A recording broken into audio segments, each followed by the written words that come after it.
Neste horário, passamos a apresentar A Caminho da Luz. Programa redigido e apresentado pela AMGV, Aliança Municipal Espírita de Governador Valadares.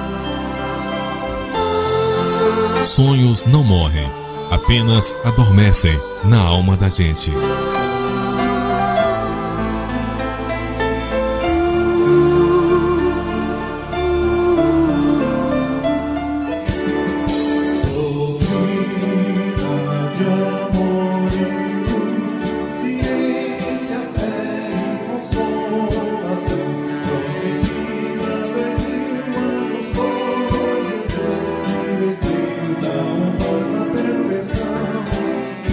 Em duas palavras, eu posso resumir tudo o que aprendi sobre a vida. Ela continua. Amigos e ouvintes, iniciamos nesta emissora mais um programa A Caminho da Luz, uma realização da Aliança Municipal Espírita de Governador Valadares e do Conselho Regional Espírita da 11ª Região do Estado de Minas Gerais.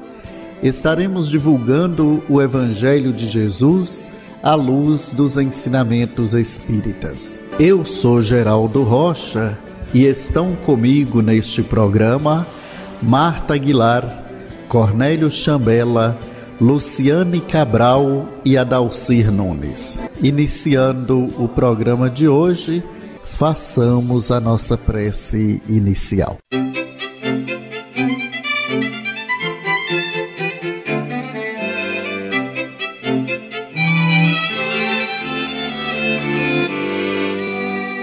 Senhor Jesus, sabemos que todos somos filhos de Deus, fontes sublimes do amor universal.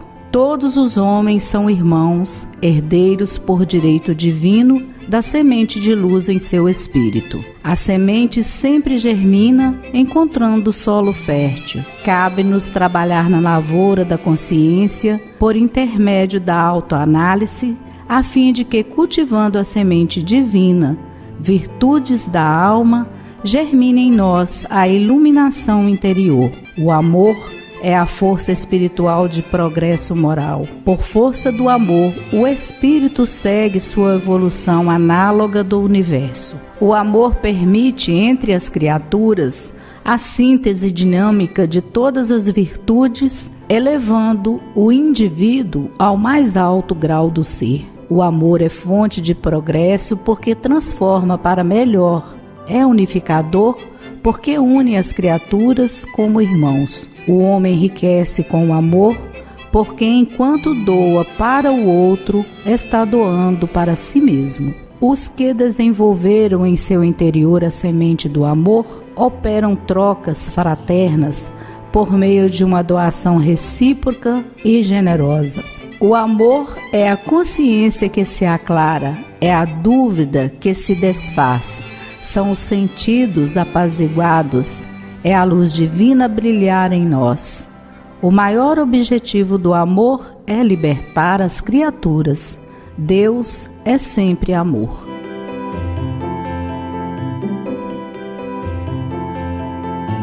Quando a vontade de consumir lhe vier, faça como Sócrates. Observe quanta coisa existe de que não precisa para ser feliz. Nossos temas hoje são Sala de Aula, Progresso da Legislação Humana, Explorando o Evangelho, Ressuscitará, Variedades Espíritas, Uma Casa em Reforma, É Bom Saber, Sonambulismo, recurso de investigação da alma humana em 2 momentos, fragmentos doutrinários, obsessão, seara dos médiuns, revelações e preconceitos.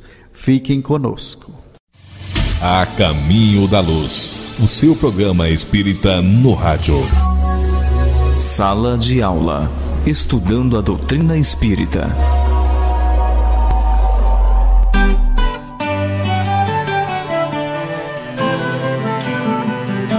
Queridos ouvintes do programa A Caminho da Luz, no programa de hoje Damos continuidade ao estudo do capítulo 8º da terceira parte de O Livro dos Espíritos sobre a Lei do Progresso, com o tema Progresso da Legislação Humana.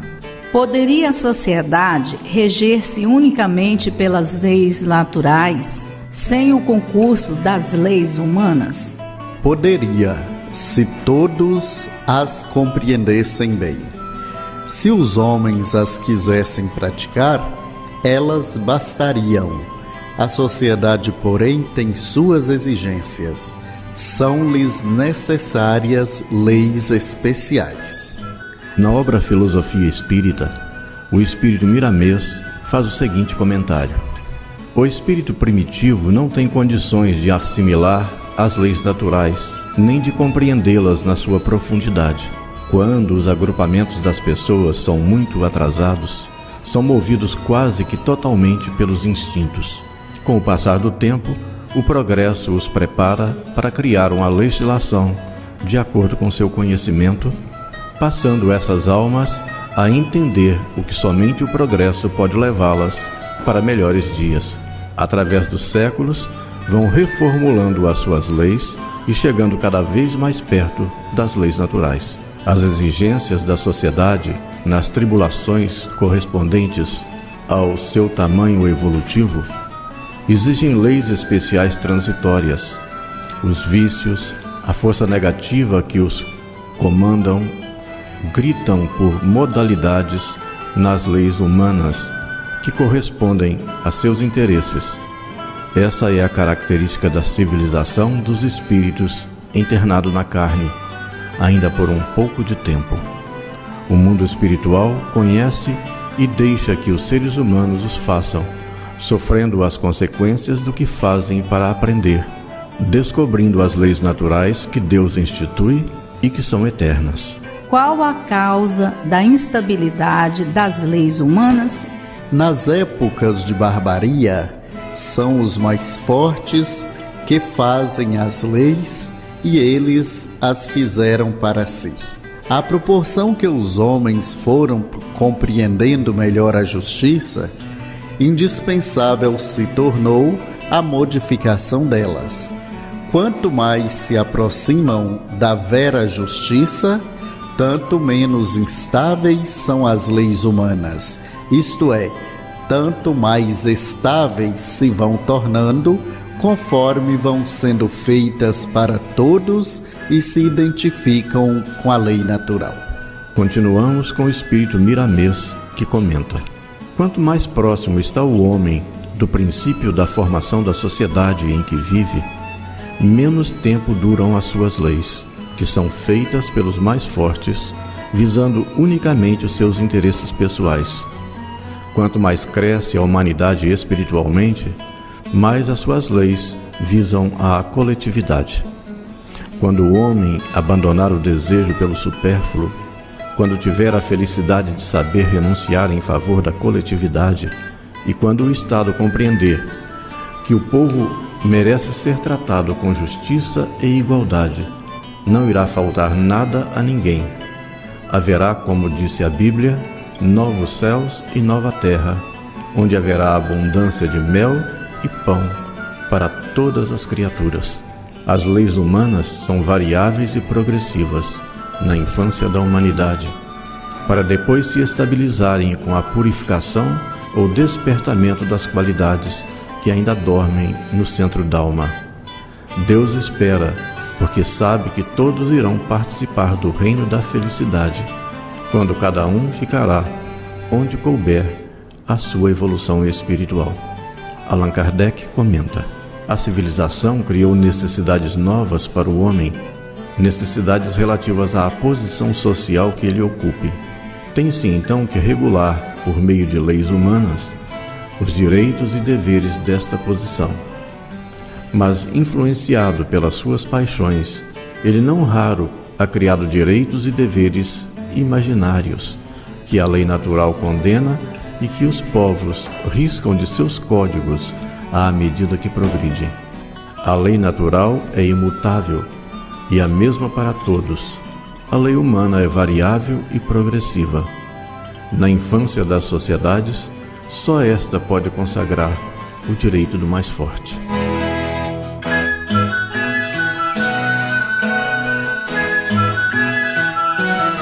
Explorando o Evangelho, a palavra de Emmanuel. Ressuscitará.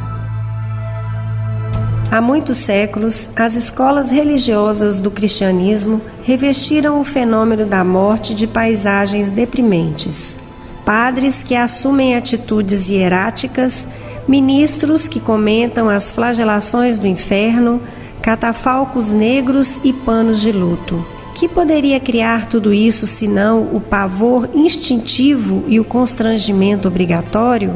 Ninguém nega o sofrimento da separação. Espírito algum se furtará ao plantio da saudade no jardim interior. O próprio Cristo emocionou-se junto ao sepulcro de Lázaro. Entretanto, a comoção do celeste amigo edificava-se na esperança, acordando a fé viva nos companheiros que o ouviam. A promessa dele ao carinho fraternal de Marta é bastante significativa. Teu irmão há de ressuscitar, asseverou o mestre. Daí a instantes, Lázaro era restituído à experiência terrestre, surpreendendo os observadores do inesperado acontecimento. Gesto que se transformou em vigoroso símbolo, sabemos hoje que o Senhor nos reergue em toda parte nas esferas variadas da vida. A ressurreição vitoriosa e sublime nas zonas carnais e nos ciclos diferentes que se dilatam ao infinito.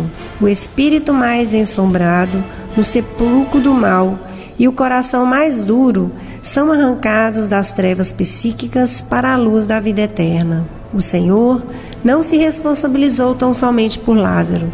Amigo divino, a sua mão carinhosa se estende a nós todos. Reponhamos a morte em seu lugar de processo renovador e enchei-vos de confiança no futuro, multiplicando as sementeiras de afeições e serviços santificantes. Quando perderdes temporariamente a companhia direta de um ente amado, recordai as palavras do Cristo. Aquela reduzida família de Betânia é a miniatura da imensa família da humanidade.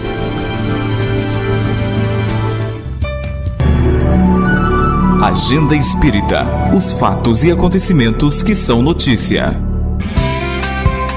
A Aliança Municipal Espírita de Governador Valadares divulga a agenda de julho da sua reunião pública, que acontece aos sábados às 20 horas, com palestra doutrinária e passes, para atendimento à comunidade da região da Vila Mariana, onde está localizada a sua sede.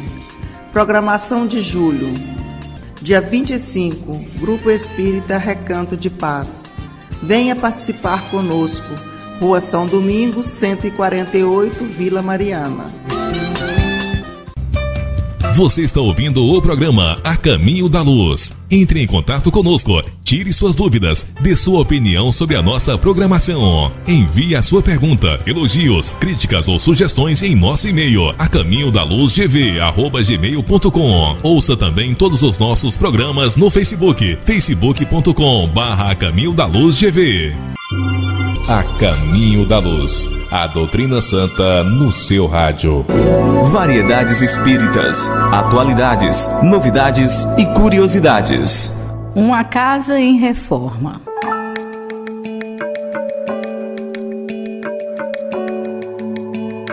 Nos primeiros momentos do nosso globo, quando ainda se desenhava a vida e formatava-se a fauna e a flora, tempos idos, onde as cores diversas formavam com imensa beleza um planeta ainda embrionário, época dos períodos de Pangeia, onde a unicidade dos territórios era necessária para que uma única matriz desse forma e padrão às variedades biológicas e fluídicas de hoje.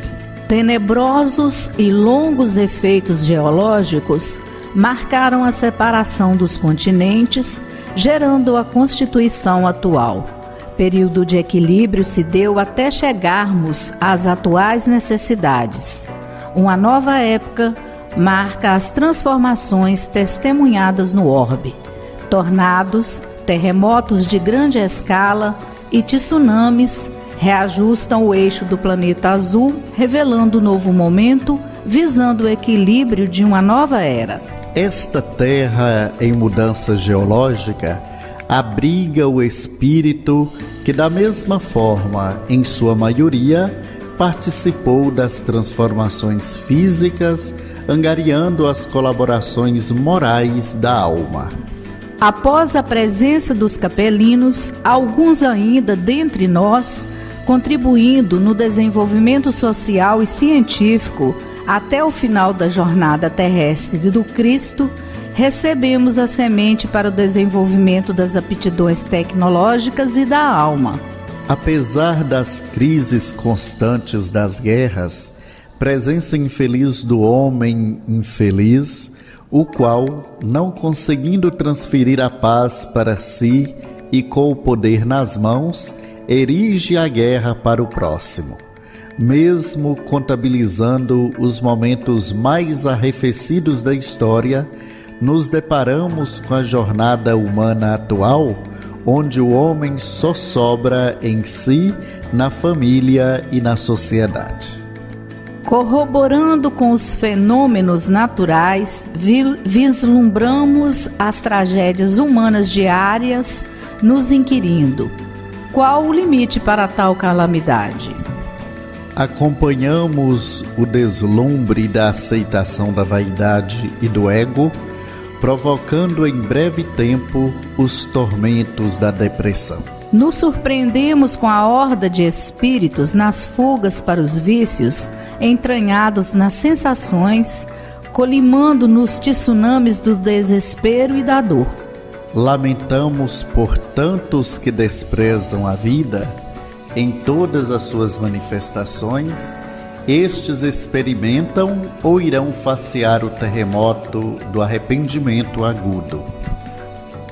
Definitivamente, a Terra e o espírito humano são casas em reforma ou templos em reconstrução, como soprava a voz do Cristo, desde a tenra idade aos ouvidos do irmão Sol.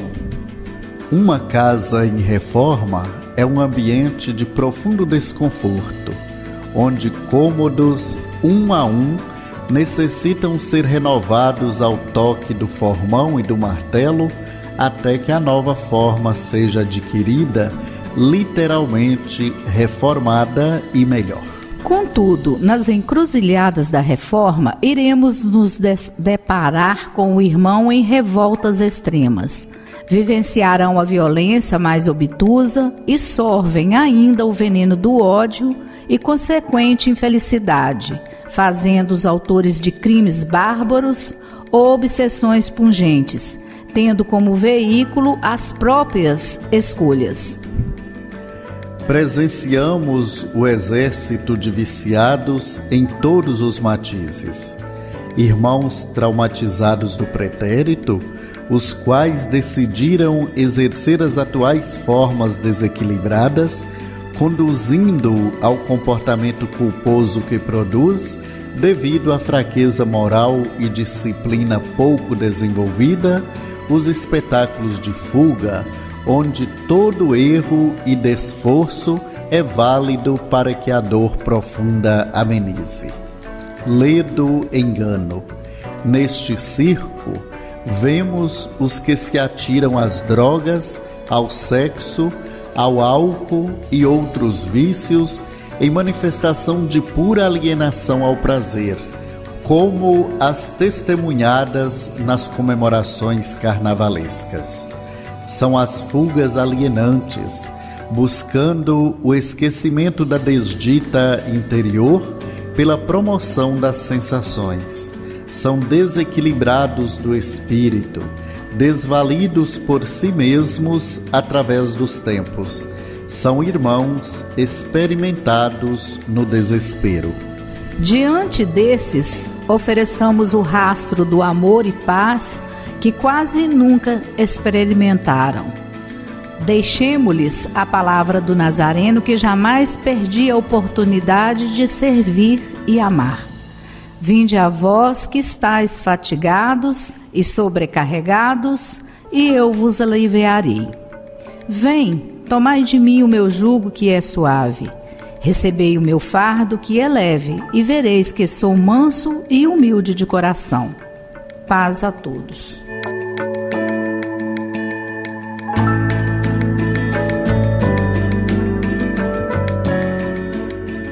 Você está ouvindo A Caminho da Luz. Religião, ciência e filosofia. É bom saber a palavra e a experiência de quem sabe o que diz. Sonambulismo.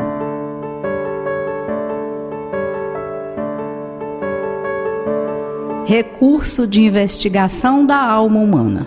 Quando se fala em sonambulismo, logo vem à mente a ideia de pessoas que caminham pela casa, usam o banheiro, conversam, comem ou mesmo saem de casa, tudo isto enquanto dormem. Este fenômeno é tido pela medicina como parassonia, ou seja, fenômeno que acompanha o sono e envolve atividade muscular esquelética ou mudança do sistema nervoso autônomo, ou ambas as coisas, segundo o Dr. José Roberto Pereira Santos, em matéria publicada na Folha Espírita de março de 2005. Na verdade, estes são sinais de uma faculdade que pode ir muito mais além. Se o sonambulismo rudimentar pode servir de estudo a respeito das possibilidades psicofisiológicas humanas, há outras características do sonâmbulo necessitado de pesquisa, como a capacidade de ver à distância ou através de corpos opacos, ler pensamentos, descrever enfermidades, suas ou de outras pessoas, receitar medicamentos ou formas de tratamento, ter premonições. Bem estudada por Allan Kardec na doutrina espírita, a faculdade sonambúlica seria ainda uma forma de se comprovar a existência da alma e a sua independência com relação ao corpo. Em matéria veiculada na Revista Espírita de julho de 1863, sob o título Dualidade do Homem, provada pelo sonambulismo, o codificador da doutrina espírita assim se expressou. A visão à distância, as impressões que o sonâmbulo sente segundo o meio que vai visitar, provam que uma parte de seu ser é transportada. Ora, uma vez que não é seu corpo material, visível, que não muda de lugar, esse não pode ser senão o corpo fluídico, invisível e sensitivo. Não é o fato mais patente da dupla existência corpórea e espiritual? Vamos encontrar também as ideias dos amigos invisíveis em O Livro dos Espíritos, os quais, nas respostas às questões formuladas por Kardec, nos colocam de forma lógica no caminho do entendimento a respeito do assunto. Não nos deteremos em maiores detalhes para não tornar muito longa a nossa dissertação, mas deixamos ao ouvinte o incentivo para buscar a obra e verificar o tema na íntegra. O codificador inseriu o sonambulismo entre os fenômenos de emancipação da alma, capacidade que todos os encarnados têm de, em certos momentos especiais, libertar-se temporária e parcialmente dos laços que prendem o espírito à matéria. Isso pode ocorrer durante o sono, num simples cochilo, num estado de transe ou ainda em coma. Todas as oportunidades que surgem, o espírito aproveita para aurir de uma certa liberdade fora do corpo, que para ele representa uma prisão que limita as suas faculdades. O Livro dos Espíritos, questão 407. Isso é comprovado também nos fenômenos de EQM, experiência de quase morte, em que o indivíduo vê-se fora do corpo físico.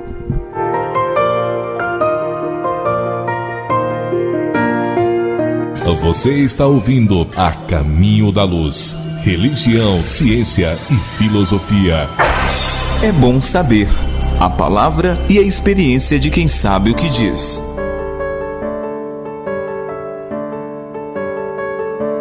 Segundo momento do tema, sonambulismo, recurso de investigação da alma humana.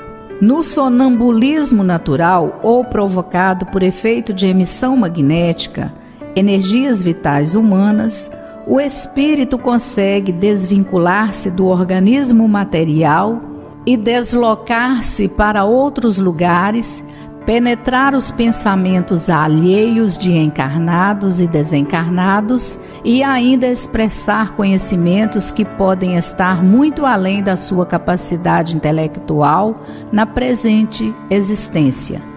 É que os sonâmbulos em vidas passadas podem ter adquirido conhecimentos que na atual existência não têm a possibilidade de manifestar e desenvolver devido às circunstâncias que se apresentam. Influência no meio em que vivem, falta de acesso à educação escolar. Entretanto, liberando-se parcialmente do corpo físico, reduzindo as limitações impostas pelo organismo material, encontra os recursos para expressar os conhecimentos que se encontram gravados na sua memória espiritual. De outra sorte, ocorrendo o desprendimento do espírito do sonâmbulo, este pode sentir a presença, ver e ouvir outros espíritos transmitindo-lhe mensagens, sendo o sonâmbulo, neste caso, o veículo das comunicações, o que o torna um médium sonâmbulo. Pouco estudado na atualidade, o sonambulismo serviu muitas vezes aos magnetizadores do passado como forma de diagnóstico e indicação de tratamento de pessoas enfermas. Numerosos exemplos foram descritos pelo professor Rivaio nas suas obras e antes dele, essa característica da faculdade já era bastante conhecida e estudada pelos seguidores de Mesmer. Diversos magnetizadores descreveram em seus livros as experiências realizadas, bem como os procedimentos sonambúlicos levados a efeito durante as magnetizações.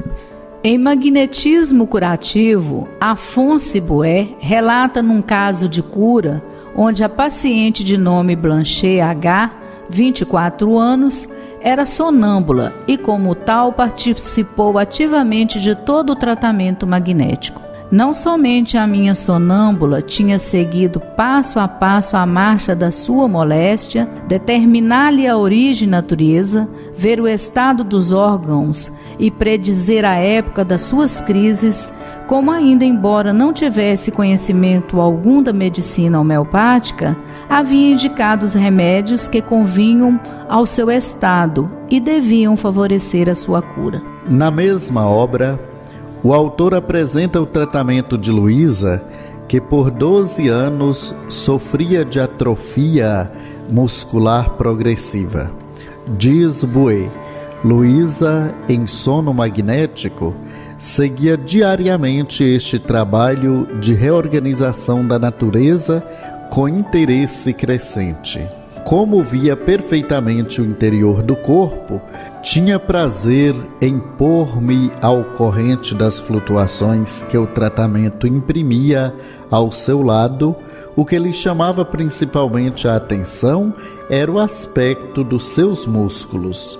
Não possuindo nenhuma noção de anatomia, limitava-se simplesmente a explicar-me a seu modo aquilo que via. Pôde também descrever a vida voltando gradativamente aos seus músculos, bem como a crise próxima da qual sairia melhor. Sendo o magnetismo e o espiritismo ciências irmãs, como escreveu Allan Kardec, vale a pena estudar mais a respeito do sonambulismo magnético e, quem sabe, utilizando junto aos trabalhos de magnetização, aproveitando os diversos recursos que ele oferece, contribuir mais decisivamente para a saúde e o bem-estar do próximo.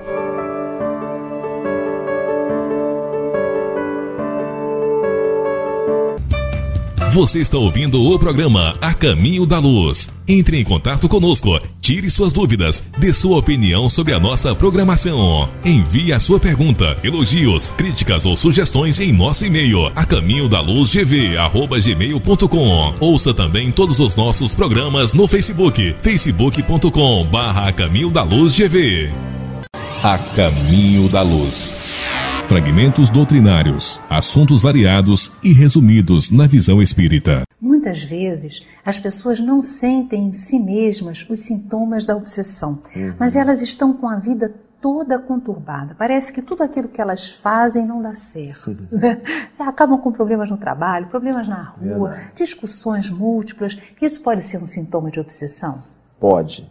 Não é que seja necessariamente. Nós temos a nossa liberdade, o nosso livre-arbítrio, e muitas das vezes agimos realmente de uma forma desequilibrada. Isso atua, digamos, atraindo a obsessão como um fator excitante. Agora, pode sim ser a ação de um mau espírito, não há dúvida. No caso, o que nós podemos fazer? Nós podemos orar pelos espíritos obsessores, nós podemos ajudar as pessoas que identificamos estão com esse tipo de problema. O que fazer? Podemos sim, mas principalmente a ação mediúnica é muito salutar, porque esses espíritos atuam se beneficiando da sua invisibilidade.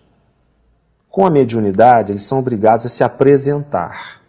Então a pessoa passa a conhecer com o que está lidando. Pode ser o próprio médium, pode ser uma pessoa simplesmente que não seja portadora da faculdade, mas que esteja sendo influenciada por um espírito malfeitor. Então ele passa a perder o benefício da invisibilidade. E a pessoa começa a se precatar, conhece o inimigo que está enfrentando, e aí as armas são realmente a conduta correta, a oração, as condutas de disciplina, para que esse espírito não tenha mais a mesma influência que é causada por uma identificação fluídica, por uma sintonia vibratória. Agora, Sérgio, é o seguinte, como é que ocorrem as reuniões de desobsessão? Como é que esses espíritos são tratados nessas reuniões? Olha, o essencial nessas reuniões, primeiro, são particulares, não são reuniões públicas, são reuniões fechadas. Por isso Kardec chamava de evocações, reuniões de evocações particulares, porque elas são destinadas a um caso em especial. Então, evidentemente que nessas reuniões são expostas, muitas vezes, dificuldades que estão sendo vividas por essas pessoas, então isso não convém que seja no ambiente público. Tem que ser realmente um ambiente privado, uma reunião que tenha essa finalidade específica. E o objetivo é a educação moral desses espíritos. Instruções habilmente conduzidas, como dizia Kardec, mas especialmente conduzidas com autoridade moral. Por isso que é importantíssimo que dirigentes, que médiuns, as pessoas que lidam com essas atividades tenham realmente um processo de adesão muito intenso à proposta espírita, porque do contrário não terão ascendente moral sobre essas entidades e não poderão educá-las. Nós temos que ter realmente algum pressuposto, pelo menos a boa intenção, o bom engajamento. Não quer dizer que temos que ser perfeitos, porque isso não existe. Mas nós temos que estar realmente destinados na nossa vida a essa execução do bem, ao nosso melhoramento pessoal, e aí os bons espíritos nos ajudarão, e essa nossa ascendência moral, ainda que mínima, já será um fator de poder sobre aqueles espíritos que, infelizmente, estão numa condição pior ainda do que a nossa. Então isso já realmente facilita muito a circunstância. O objetivo da reunião é esse, é educar moralmente essas entidades. É preciso, então, que aqueles que participam tenham noção da seriedade daquilo com que estão lidando, né? Sérgio, a obsessão ela é uma doença moral? Podemos dizer que sim, de uma forma comparativa, realmente é um desalinho do nosso ser espiritual em relação ao cumprimento das leis divinas. Isso, se for acentuado, pode até causar doenças físicas. Nós sabemos desse processo. Pode ser considerada, assim, uma doença moral. Muitas vezes, quando um amor nosso desencarna, morre, né? A gente fica se fixando na imagem dele, lamentando demais, sofrendo em exagero, se perturbando. Sim. Nós podemos causar uma interferência negativa a esses seres que desencarnaram? Ou seja, é possível haver um processo obsessivo de encarnado para desencarnado? É verdade. Bom, tecnicamente Kardec usou o termo apenas para a ação do desencarnado sobre o encarnado, mas é justo considerarmos a reciprocidade aí no caso, não há dúvida que o nosso pensamento em desequilíbrio, né, a não aceitação do fato, enfim, pode realmente causar um mal-estar no nosso ente querido que desencarnou, caso ele não tenha condição de estar, digamos, imune a essa ação, o que é muito comum acontecer. Então, eu responderia afirmativamente. Como nós devemos fazer, então, para que a nossa dor em excesso não prejudique o equilíbrio dos nossos companheiros que agora estão sem o corpo físico e treinando voarem em espaços diferenciados, em vibração diferenciada, né? Haverá sempre a dor da saudade, Yasmin. Não há como nós não sentirmos isso. É uma presença física que nos escapa. Então é legítimo que sintamos saudade, sintamos falta. Não há erro algum nisso. A dificuldade está numa atitude de desequilíbrio, de não aceitação do fato. E aí, realmente, o que devemos fazer? Procurar uma conscientização maior, procurar o esclarecimento sobre a realidade da imortalidade da vida, para que essa sensação de perda seja minimizada pela certeza da imortalidade, e procurar, assim, dessa forma, na oração, na vigilância, no engajamento no trabalho do bem, modificarmos essa nossa conduta psíquica e facilitarmos também a vida espiritual desse nosso ente querido que eventualmente pode não estar imune a essa ação que é desequilibrada da nossa parte. Seara dos Médiuns, amor, caridade e trabalho. Ouvintes do programa Caminho da Luz, a página de hoje é Revelações e Preconceitos, do livro Seara dos Médiuns, do Espírito Emmanuel, psicografia de Francisco Cândido Xavier. Inquires, muita vez, por que motivo os instrutores desencarnados silenciam determinados temas doutrinários em determinadas regiões. Junto deste ou daquele povo, falam na reencarnação com veemência, enquanto que junto de outros parecem ignorá-la. Aqui relacionam as graves consequências do suicídio e adiante como que apagam todas as referências em torno de semelhante calamidade, considerada ainda em certos argumentos, ou melhor, agrupamentos raciais, como ponto de honra. Em muitos lugares prestigiam as observações, o fenômeno, e em outros destacam os merecimentos da escola. Entretanto, é preciso reconhecer que há alimento físico e alimento espiritual, e tanto quanto existem idades e condições físicas, existem idades e condições espirituais. É necessário, desse modo, observar os mecanismos gástricos e os mecanismos mentais de cada criatura em si mesma. Não se administra à criança a alimentação devida ao adulto e não se oferece ao adulto a alimentação artificial da chupeta. Há doentes que pedem soro para se equilibrarem. Há enfermos que exigem a transfusão de sangue para fugirem da inanição. E em toda parte vemos pessoas que ainda não aprenderam a raciocinar por si mesmas, reclamando ideias àqueles que as dirigem, à maneira dos fetos, que não podem manobrar os órgãos em formação, esperando sustento pela endosmose no claustro maternal em que corporificam. Estudemos a posição particular dos companheiros de caminhada humana, oferecendo-lhes a verdade dosada em amor. A divina sabedoria não aprova princípios de violência.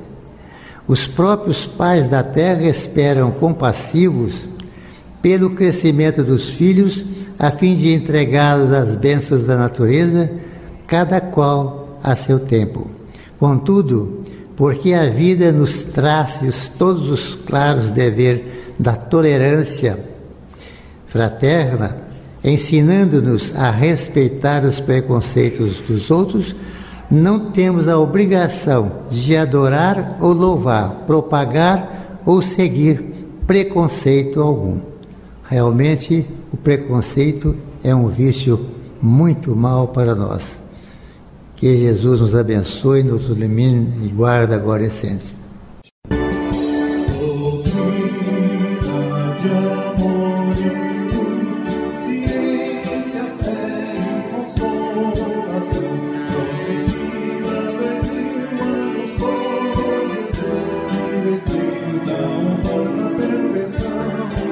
Generosidade é dar mais do que você pode.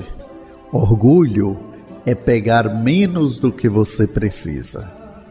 Prezados ouvintes que nos acompanharam até aqui, o programa A Caminho da Luz chega ao seu final por hoje. Agradecemos a todos vocês. Esperamos que os assuntos apresentados possam ter sido úteis e que venham a ajudar de alguma maneira. Todos os assuntos aqui apresentados são de responsabilidade da Aliança Municipal Espírita de Governador Valadares. Não fiquem em dúvida, procurem uma de nossas casas espíritas para esclarecimentos. Este programa estará de volta na próxima semana, neste mesmo dia e horário. Obrigado a todos e até lá. Façamos a nossa prece final. Senhor Deus onipotente, suplicamos que envieis bons espíritos para assistir-nos quando necessitarmos, para que não venhamos a vacilar e sucumbir nas provações da vida. Afastai os espíritos maus, encarnados e desencarnados, que possam sugerir-nos ao erro e que tentem lançar entre nós, familiares, vizinhos e amigos, a discórdia e desviar-nos da caridade e do amor ao próximo. Se porventura esses espíritos maus tentarem perturbar a paz em nós e em nossos familiares, fazei que nos encontre vigilantes e não achem acesso em nossos corações. Bons espíritos, preservai-nos de todos os sentimentos negativos, tais como o egoísmo, orgulho e a vaidade.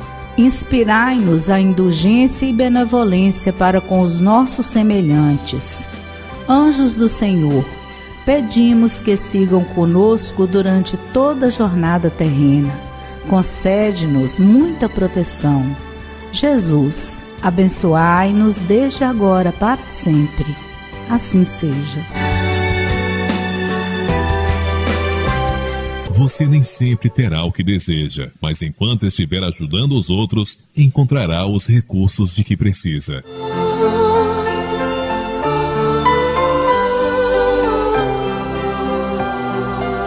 Você acompanhou conosco A Caminho da Luz. Este programa estará de volta no próximo domingo, neste mesmo horário. Não há problema que não possa ser solucionado pela paciência.